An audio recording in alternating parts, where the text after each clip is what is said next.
Hello people of Amazon. So right here we have the Braun MultiQuick 5 blender set. So first of all, inside the box we have the manual first of all, and then we have all the different separate items for the blender. Now this set comes with a few different set parts, so just make sure you get the right one for whatever you need it for. Now this blender actually caught me by surprise because I've previously had a lot of issues with these types of blenders actually. Because imagine now, for example, you're making a smoothie and there's like ice in the fruit from the freezer kind of, and it's like kind of icy and hard, or you just have ice cubes in there, for example. Now I experienced with many other blenders that the blade, it's not attached properly and it will like slowly wear off and fall off, where this one actually is super sturdy. Like the blade just lasts for so long, it blends really well. It has two different knobs here, as you can see, for different velocity and pressure. It has in the top as well here a little knob you can twist to maximize the speed and how well it blends it.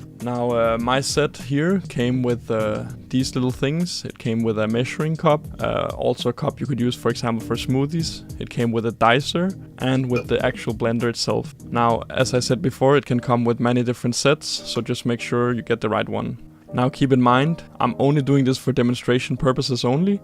Please don't point it towards you in any kind of way. Always keep safety precautions when working with these kind of tools, and make sure they're not near any children and so on. But yeah, this is just for demonstration purposes only, just to show you how the blade works and everything and so on. But overall, I really like this blender set and it's super high quality and I would definitely recommend it. It's really nice and it comes in different colors. Right here, this is the gray one, as you can see, but you can get it in a few different colors, however you like it.